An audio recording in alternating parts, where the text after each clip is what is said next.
Sports is brought to you by Jim White Honda. It's that time of year, tournament time, boys and girls basketball, wrestling, gymnastics, swimming, plus MAC basketball. Could it get any more fun? I sure don't think so. So let's get the busy day started. We start with the sectional championship at Perrysburg. The Jackets, the 3 seed, taking on a young but mighty 12-seeded Springfield. Early in this one, Perrysburg gets it to Kylie Griggs. She pulls up from deep and drains the 3. She had 13 points. Then for Springfield, the pick and roll to perfection. Aaliyah Hodges to Gretchen Sigmund, the freshman to freshman connection for the bucket. And then right before half, the Jackets start feeding it into the paint to Bella Valent. She goes off glass for 2 of her team-high 14 points, but Springfield had the 5-point lead at half. In the second half, Perrysburg was able to get the lead and hang on to it. A close one most of the way, but the Jackets cut down the nets with a 51-43 win. When we started playing inside out, we were much better, which is always the plan. So the first half, I thought we got a little bit shot happy.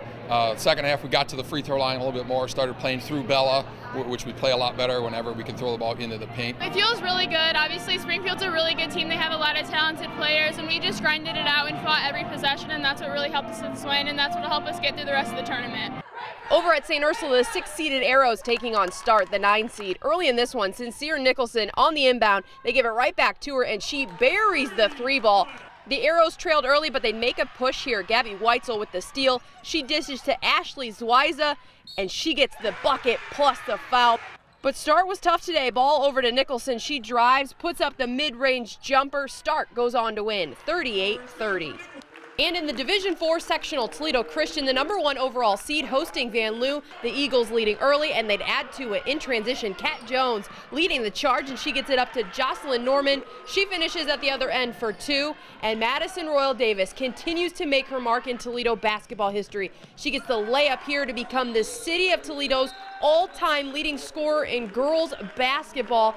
Earlier this season, the future Butler Bulldogs scored her 2,000th career point. Toledo Christian goes on to win the sectional championship 73-5. And congratulations are in order for Eastwood's Aubrey Haas. She scored her 1,000th career point today, and she's only a junior. To some boys hoops now. St. John's can clinch a share of the track title with a win over Clay. First quarter, slow start for both teams. Titans in transition. Thomas Zyrus with it. Gives it up, but gets it right back on the wing, and he connects with the deep ball.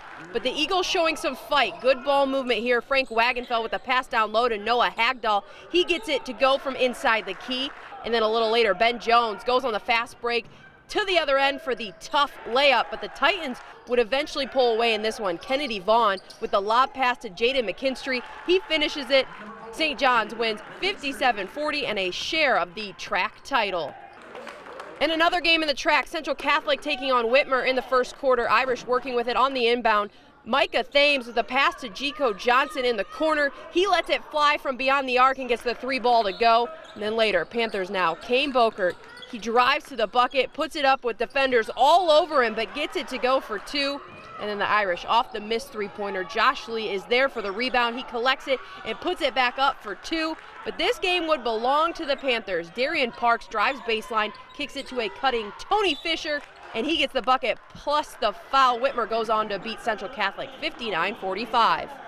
And to high school hockey now. Findlay taking on St. John's. The winner heads to the district semifinal, and these two played just 6 days ago. In the third period, Trojans up 1-0, and they add to it. Off the face-off, Ethan Lammers bangs it home to make it a 2-goal lead.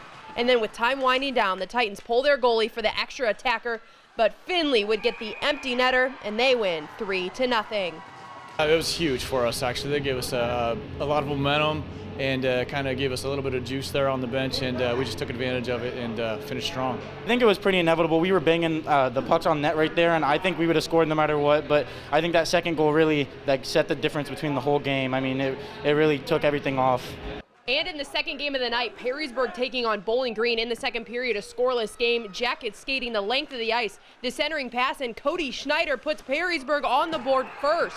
And then just a little bit later, Chase Nitschke at the top of the zone fires off a shot, and that finds the back of the net.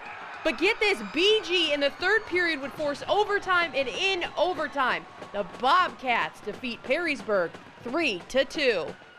So that'll do it for a busy Saturday of sports. Coming up on Sunday, Northview and Southview boys go head-to-head for the regular season NLL title. We'll have that, and the high school hockey tournament continues. And that'll do it for sports.